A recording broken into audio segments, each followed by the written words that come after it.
A bass line so precise it felt like a machine, a voice so exhausted it nearly broke.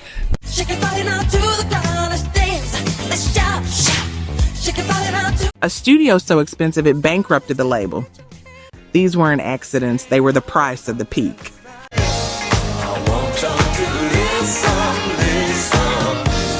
When the world sang your name in 1979, something was always breaking behind the lights.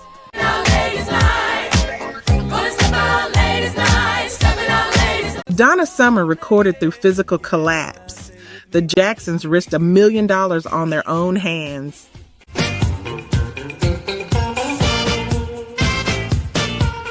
This is what triumph cost when the groove demanded everything. One song started it all.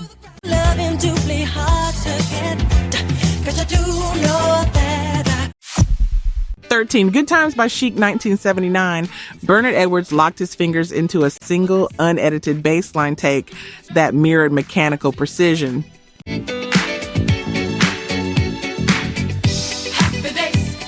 Nile Rodgers demanded rhythm so unwavering it felt inhuman, a feat that left Edwards unable to touch his instrument for hours after the session ended.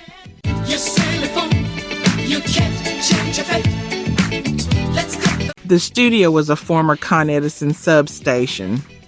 Engineer Bob Clearmountain isolated that 110 BPM pulse with such rigor that string players had to snap their bows with aggressive staccato, creating percussive friction essential to the track's clinical coldness.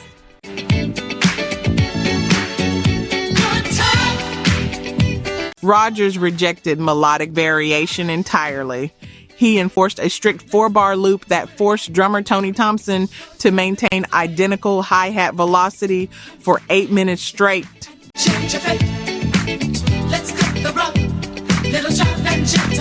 A psychological test of restraint. The track cost over $100,000 to produce. Yet his clapping sections were a calculated mask, a desperate technical fortress against the disco sucks movement, threatening the band's entire livelihood.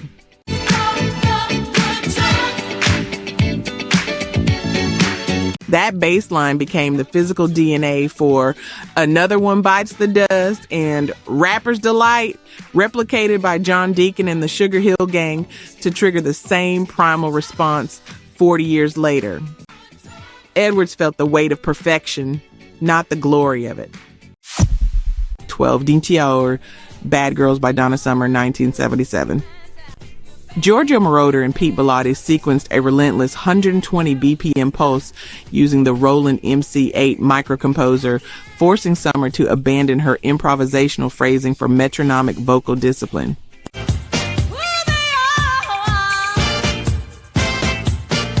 She recorded the toot-toot beat-beat refrain while battling severe exhaustion after a 12-hour session at Rust Sound Studios in Los Angeles.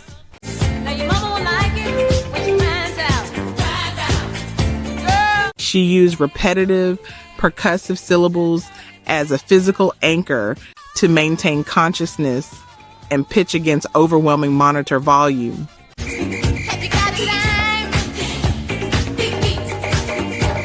Harold Faltermeyer layered 4 distinct snare hits and a whistle blow on every second and fourth beat, masking live percussion bleed with sonic walls.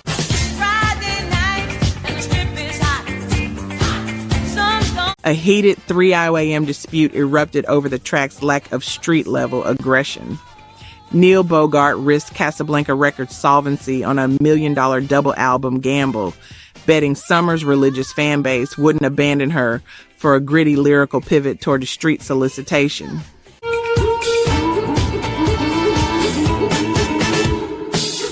The disco sucks backlash loomed. Jeff Baxter's modified Stratocaster delivered that distorted guitar riff, a sonic template for modern dark disco that echoes today in Dua Lipa's rhythmic drive.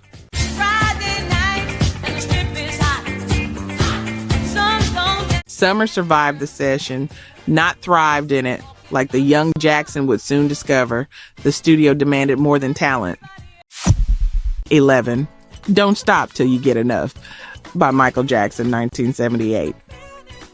Jackson struck glass Perrier bottles with metal spoons in his Havenhurst home, obsessed with finding a frequency professional percussion couldn't replicate.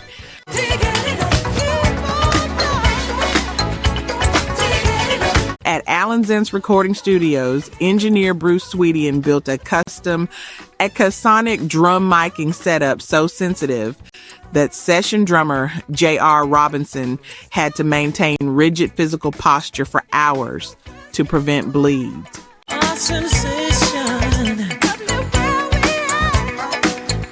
Jackson recorded his lead vocal in a pitch-black booth, pushing his falsetto into a rhythmic hiccup style that risked permanent vocal strain.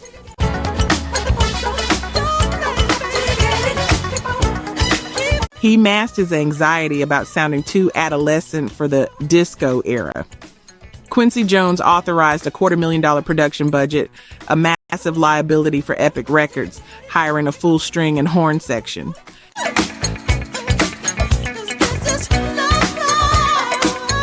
He bet Jackson's entire solo career on a sophisticated orchestral funk hybrid that challenged the industry's preference for stripped-down synthesized club tracks.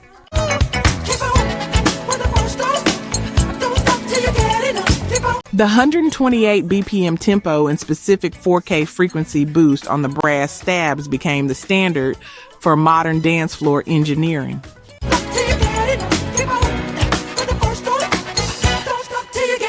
Daft Punk's Random Access Memories replicated this exact sonic DNA 40 years later. Jackson paid in anxiety and physical risk so we could move without thinking. It breaks my heart a little. Only 1% of people tuning into Retro Waves FM are subscribed. The rest of you return for the nostalgia, drifting in the memories of a better time, but you still won't commit. Think about it. You spent time here feeling young again, yet you leave before the magic settles. Subscribing is free, zero cost, but it means you'll never lose the signal to your past. This channel is your time machine. Keep it running. Be the 1% who honors the memory. 10. We Are Family by Sister Sledge, 1979.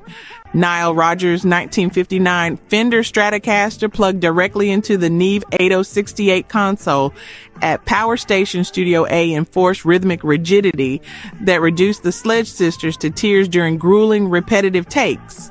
And we fly just like birds of a feather. Kathy Sledge recorded the lead vocal in a single, unedited take at 19 years old, unaware she was being taped.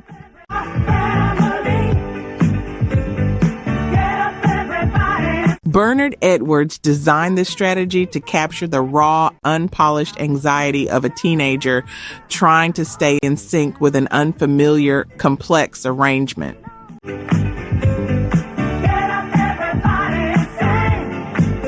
Atlantic Records aggressively managed the $35,000 production budget, forcing the group to rehearse for weeks without pay.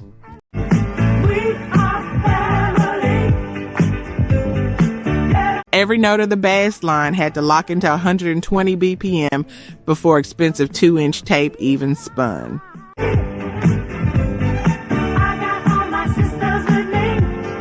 Engineer Bob Clearmountain applied a specific 10 kHz boost on the snare drum to cut through disco-era sound system frequencies. Everyone can see we're together as we walk. This technical choice mirrored the sisters' struggle to maintain individual identities within the rigid Chic organization brand.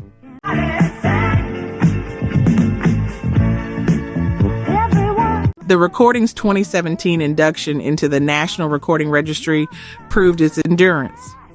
At global gatherings, the specific 4/4 Chic pulse triggers immediate physical synchronization in crowds of thousands. Sledge survived the precision, but lost her youth to it. 9. Ring My Bell by Anita Wars, 1979. Frederick Knight originally composed the track for 11-year-old Stacey Ladisaw as a juvenile telephone anthem.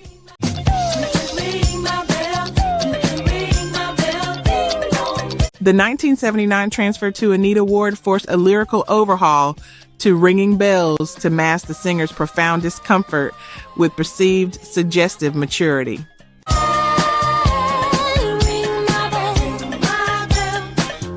The distinct chirp came from a Sinar 3 electronic drum pad, a budget-tier analog synthesizer prone to erratic tuning.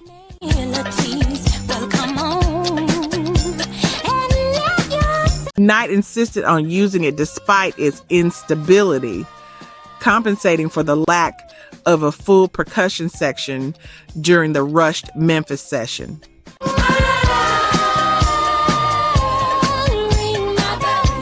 Ward, a classically trained school teacher with gospel and ballad aspirations, recorded the lead vocal in a high-register Kool she personally despised.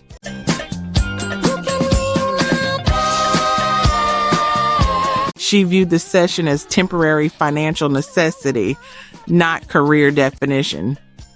Released by TK Records subsidiary Juana, the single moved 100,000 units per day at its peak in June 1979.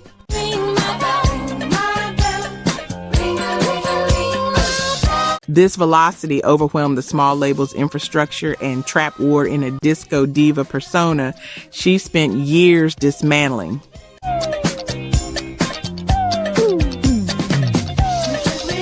The dry, high-frequency snap of the Sinar 3 became sampled by hip-hop producers like DJ Quick to evoke the West Coast sound.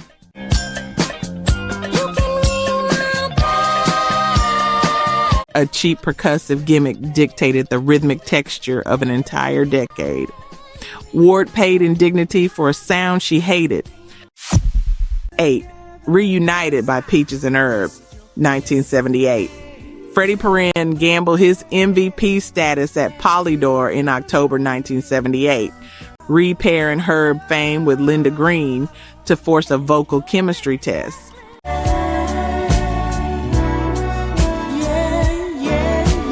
The brand had to prove it could survive a new partner at the Mom and Pop's co-side.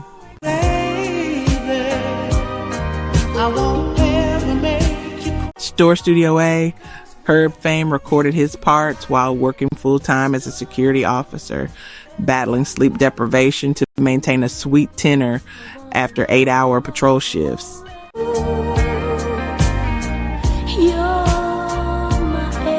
Perrin utilized a custom-modified API console to capture specific dry vocal intimacy, risking his reputation on a mid-tempo ballad during peak high BPM disco dominance.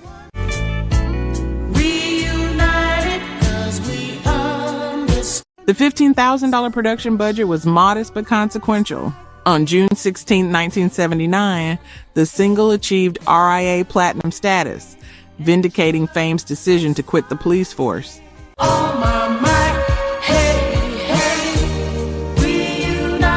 A manufactured duo could command genuine emotional resonance. The 4/4 time signature at 72 BPM persists today. Modern wedding DJs still utilize this specific tempo to anchor ceremonies.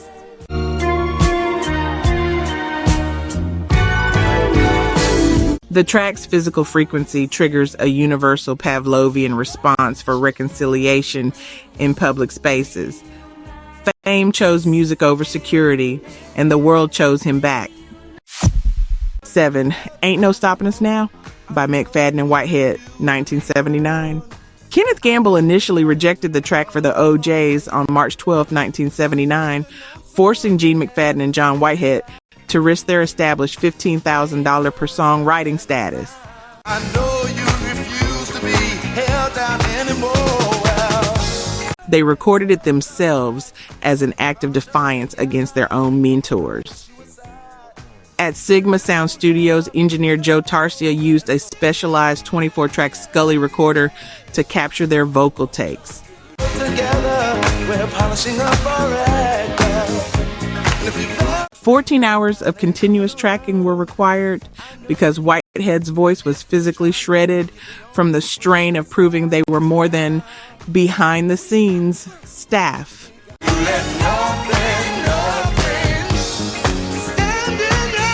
Bassist Vicki McDonald utilized a Fender Precision bass through a customized direct injection box to achieve a 110 BPM pulse, so physically dominant, it compelled PIR's house band to abandon standard session etiquette. They don't know, but we won't let nothing hold us. An unedited groove captured the collective exhaustion of the studio's graveyard shift.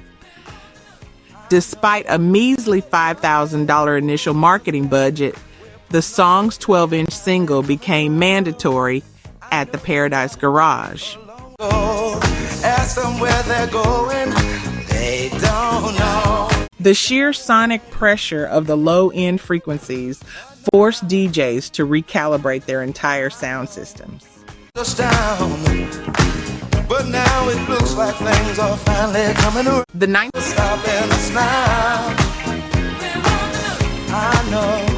Modern house producers replicate the exact mid-range punch of the Sigma Sound Mighty 3 mixing desk today. They won by refusing to be invisible. 6. Shake by the Gap Band, 1979. Recorded at Total Experience Studios in Hollywood, the session was fueled by Lonnie Simmons' $500,000 gamble on a custom-built facility.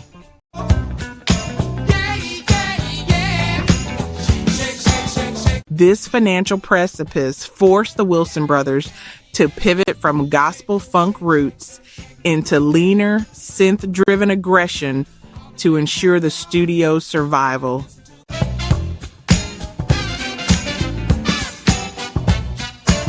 Charlie Wilson pushed his vocal cords to physical rasping to cut through the 120 BPM tempo, utilizing a Sennheiser MD441U microphone to capture the mid-range grit required to compete with disco's high-fidelity sheen.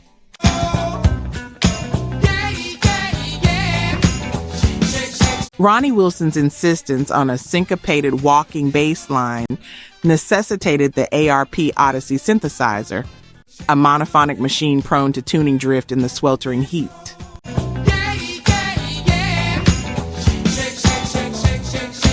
Constant manual recalibration was required to maintain rigid driving discipline. Engineer Jack Morrow achieved that percussive snap by mixing a dry snare hit with gated room reverb, creating a physical chest thump that persists in modern West Coast G-Funk.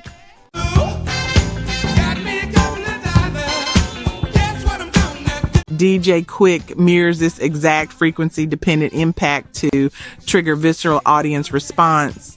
The band faced internal exhaustion from a relentless 48-hour final mix session.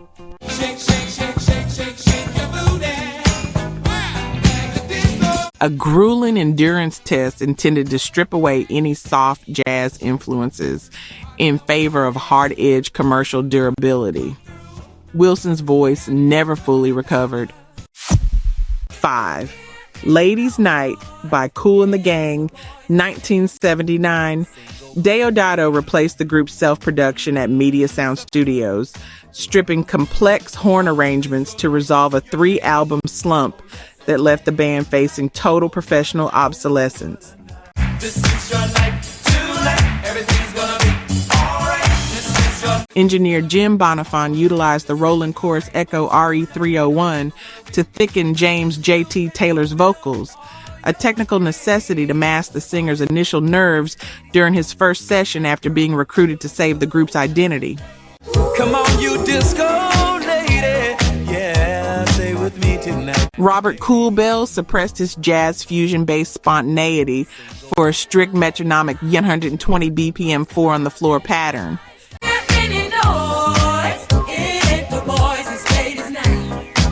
An intentional sacrifice of instrumental virtuosity to survive the rigid demands of the disco era.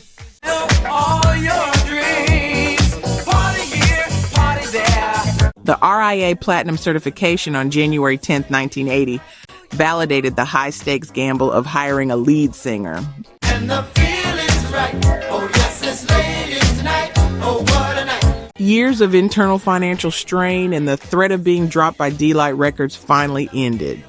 On disco lights, your name will be seen.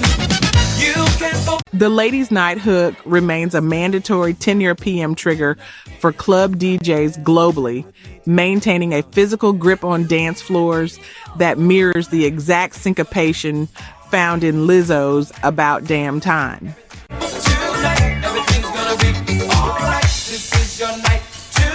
Like McFadden and Whitehead before them, Kool and the gang survived by surrendering their first instinct.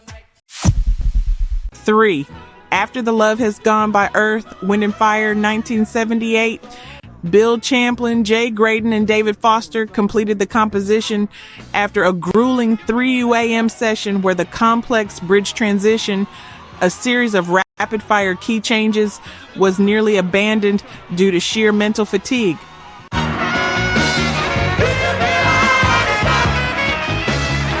Recording at Hollywood Sound Recorders, engineer George Massenburg utilized a custom-built, discrete electronics console to capture the horn section's staccato hits with such demanding precision that horn players were forced into dozens of takes.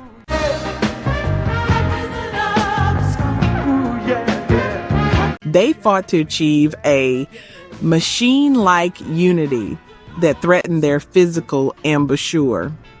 Morris White pushed vocal tracking into the late night hours of a 1979 session, demanding the group execute intricate multi-track background harmonies with zero pitch correction.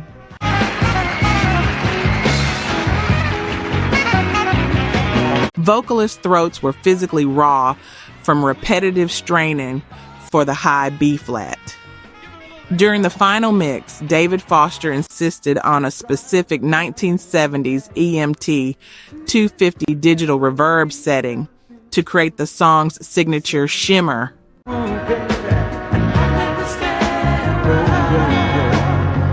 A high-risk technical choice at the time that risked making the track sound dated.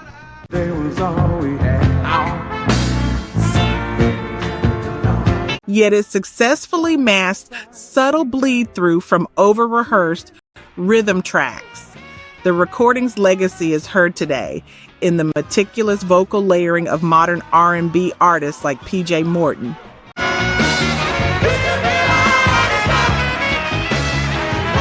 They replicate the song's 12-track harmonic density to induce a specific psychoacoustic lift in live audiences. White's perfectionism became everyone's standard. 2. Street Life by the Crusaders, 1979. At 303 East 4th Street, Los Angeles, Wilton Felder tracked the bass line for over 60 minutes straight to lock the 116 BPM groove.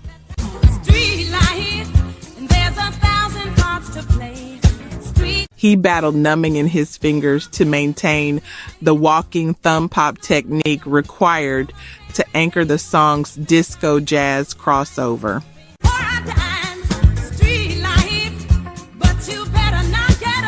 Joe Sample insisted on a full orchestral arrangement at Hollywood Sound Recorders, risking the band's entire $250,000 advance on a 22-piece string section.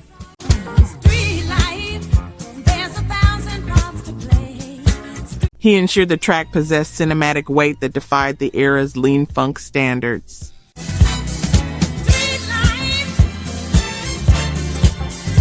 Randy Crawford arrived at the studio at 19 years old with no prior rehearsal and recorded the lead in a single afternoon.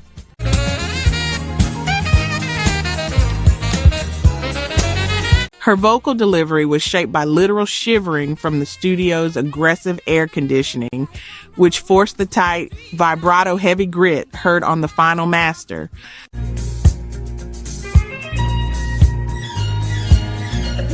Joe Sample utilized a specific suitcase Rhodes 73 electric piano modified with a custom preamp to cut through dense brass layers.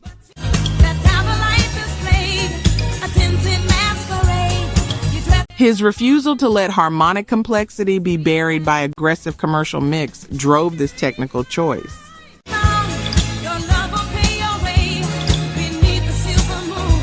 The 1997 Quentin Tarantino Jackie Brown soundtrack featured the 12-inch extended version. Its specific 40 hertz low-end punch remains the reference point for modern neo-soul producers like Terrace Martin.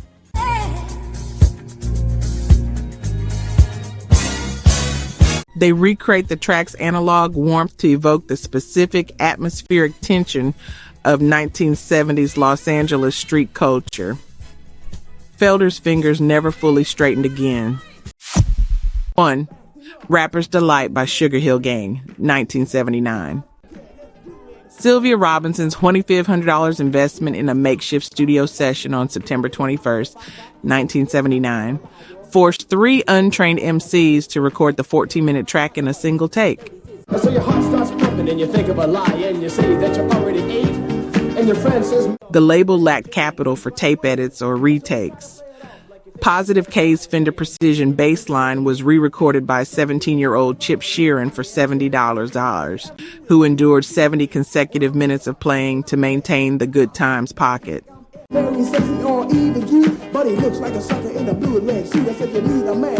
Physical cramping and permanent nerve numbness resulted in his plucking fingers. Nile Rodgers' discovery of the track at the Leviticus Club in Manhattan triggered a legal confrontation over the unauthorized interpolation of Good Times.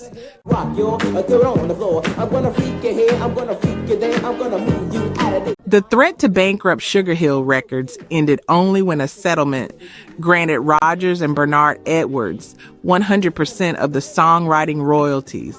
Dance to the beat. Have you ever went over a friend's house to eat and the food just ain't no good? The record's 1980 peak at Dersheimer 36 on the Billboard Hot 100 served as a professional death knell for the Bronx Park Jam pioneers like Grandmaster Caz.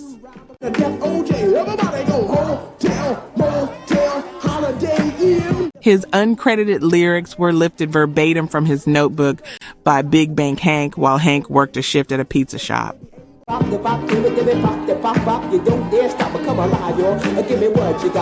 12-inch vinyl's eventual sale of 14 million copies worldwide created the commercial infrastructure for Def Jam and Tommy Boy. You say up jump the boogie to the rhythm of the boogity beat. We rock a Scooby-Doo. The ephemeral energy of a South Bronx block party was commodified into a global consumer product.